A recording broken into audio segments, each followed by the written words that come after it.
Welcome back to Conversations with Great Minds. I'm speaking with Peter Schweizer, president of the Government Accountability Institute and author of the new book, Extortion: How Politicians Extract Your Money, Buy Votes, and Line Their Own Pockets.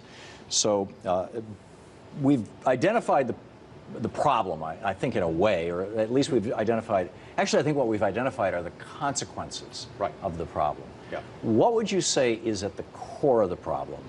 From my point of view, and this sort of reflects my philosophical beliefs, I think the more that you centralize power, the more that you give power to the center, the greater the temptation comes for people to go there and carve it up, because it makes it easier. So I think it's the centralization of government, and to me it's unusual, because we live in a time when there is so much decentralization taking place, whether it's moving from mainframe computers to iPads to, in the business sector, going from top-down management to more decentralized workspaces. And yet in government, and again really with both political parties, I would argue, you have this move towards greater centralization. And when you give that much power to government officials to make or break companies, industries, states, towns, cities, you give enormous temptation to this kind of corruption and self-dealing, because that's where the power is. But if you, or not but, and maybe, if you talk to somebody in their 50s, 60s, or older who remembers America before Reagan stopped enforcing the Sherman Act in '82, I mean, in America in the 70s and 80s, every single shopping mall was full of small locally owned businesses. Yeah. Every downtown was small locally owned businesses. Yeah. The names were unique. You could, the old Route 66 with Marty Milner. Yep. Every town had its own unique personality. And today, you could drop out of a plane at 100,000 feet and land in any random city in America and have no clue where you are, because there's a McDonald's and an Olive Garden and a Macy's, and they all look the same. Yes.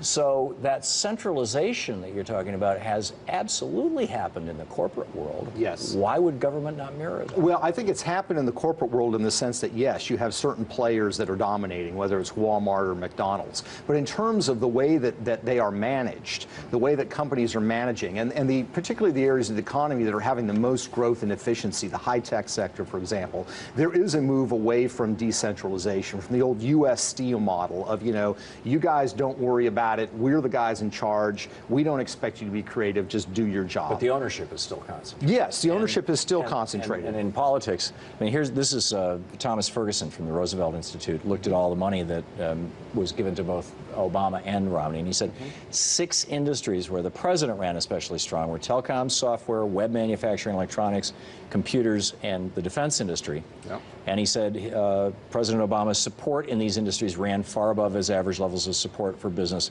as a whole or the rest of big business.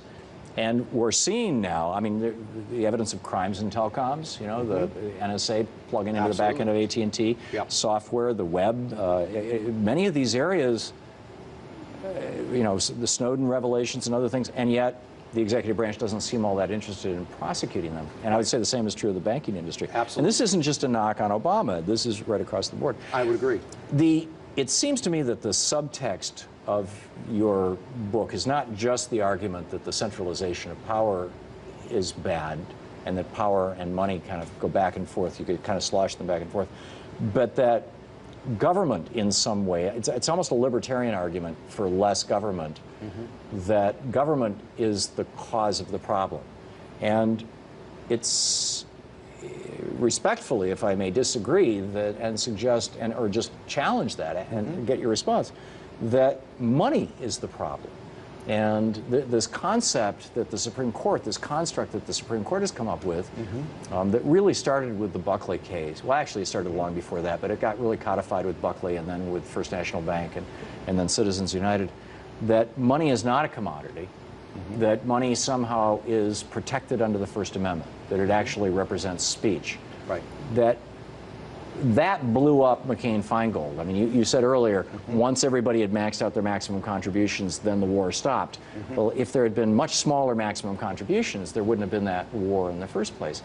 Isn't money really at the core of this problem, rather than government? I think that money is a symptom of the problem. It's an outgrowth of the problem. The reason that money flows into Washington, D.C., this is where the studio is. This is a boom town. Sure. Washington, D.C. is doing fantastically well. The question is, why are companies sending money to Washington? One of the reasons is crony capitalism, which is an enormous problem. You've got a lot of corporations that have come to the conclusion, sadly, that they are better off spending X amount of dollars, hiring lobbyists, trying to influence politicians to get favors or to block things from happening, than taking that same money and investing in growing their business, educating their workers, getting their workers more efficient. So you have that problem coming from the business side.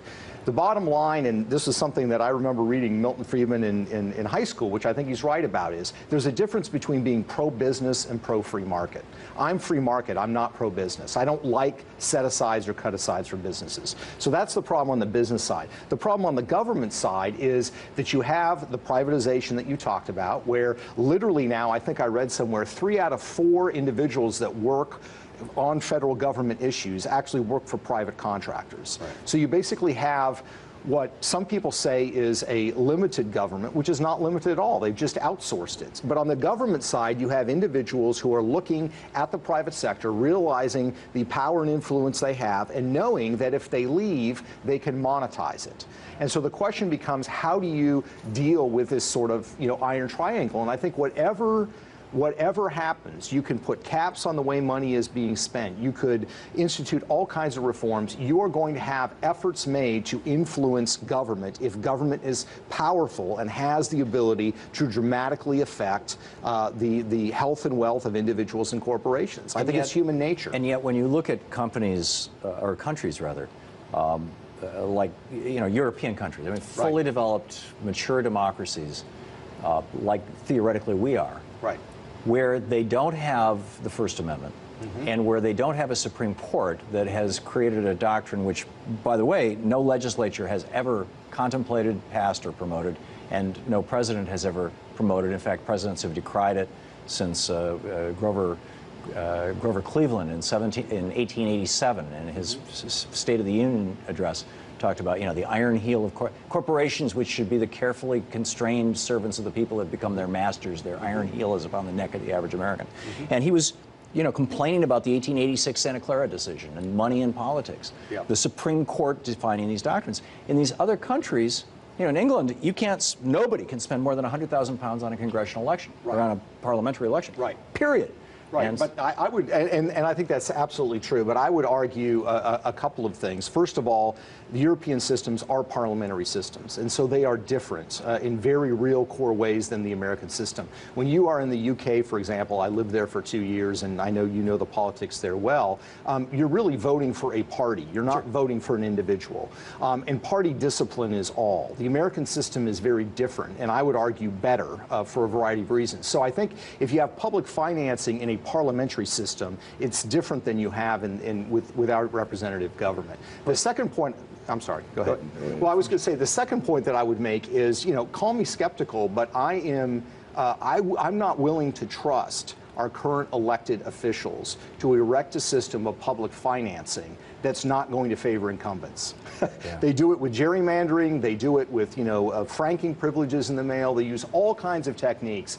To me, the notion that they are going to erect a system of public financing of elections that somehow would be fair and balanced and would allow outsiders, legitimate outsiders, to come in and have a fair chance to beat them, I just don't think is going to happen. But they did it in Maine and they did it in Arizona in the last 2 decades. And in both cases, you saw the number of average citizens making less than $50,000 a year who ended up as elected representatives double. Yep. And then the Supreme Court blew them up. Yeah. They said, no, you got to let the billionaires in. You got to let the corporations in. Well, I think in those cases you also have, smaller states, and you have where the stakes are not as high. I would still contend that the reason so many corporations are interested in what happens in Washington, D.C. is because what happens in Washington, D.C., you consider a healthcare company, a pharmaceutical company, which I am no defender of pharmaceutical companies. I've done a lot of research in exposing their crony capitalist approaches. But literally, a decision made by the individuals on Medicare reimbursements can make or break that company. Sure. So you better make sure, just from the standpoint of your shareholders and your employees, you better make sure that you have some way to leverage that position, or you might be out of business. Yeah, I mean, this town is, the investments, there have been numerous examples of companies getting 10,000 to 1 returns on their investment, 100,000 to 1 return on their investment, just by getting a small change in the tax code or in the patent law or in the copyright law. Yep.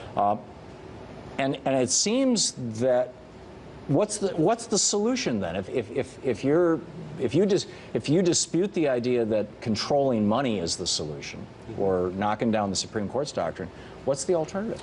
Well, a couple of things, and I certainly don't propose to have the absolute solution to everything, but I think there's a couple of things that are vitally important. One is transparency, and I mean real transparency. There's no reason in this day of the internet that we cannot be watching, if they're debating a health care bill on Capitol Hill, that we cannot be watching in real time donations coming to our representatives, whether they're from healthcare companies or elsewhere. So we should have real-time online access to contributions and donations. Second of all, the process of writing bills and writing amendments in the United States. If you look at Dodd-Frank, for example, and this was exposed simply by accident, the first draft of that bill was basically written by a law firm in New York that represented a lot of big Wall Street firms. My point is, why not make members of Congress sign a written affidavit as to who has written the language of the bills or the amendments or the insertions that they are putting into any bill. Or at least have them wear NASCAR patches.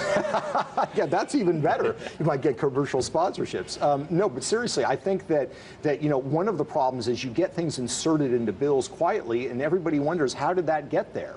And it's some huge benefit to a corporation. I think they ought to be required under legal oath with some real penalty to say, if there is something that was written by a lobbyist to insert into a bill, you need to declare that, and that needs to be made public. Those are a couple of reforms that I would argue. The third thing that I argue is maybe what we should consider doing in Washington, D.C., and this would totally freak out, I think, everybody in the city, but why not consider what's done in 27 states? Which is, in the state of Florida, where I live, for example, the law says that when the legislature is in session, members cannot solicit or receive campaign donations, period. Now, it's not perfect. It doesn't solve every problem, but at least it gets rid of these transactional meetings that are taking place all the time. But in this last year, there was no time when Congress wasn't in session. That's how they prevented the president from doing recess appointments. Well, I would argue that one of the side benefits of this is that it would force them to be more efficient. Yeah, well, I think you're right. Peter, thanks so much for being with us. Thank you, Tom. It was a pleasure. Peter Schweizer.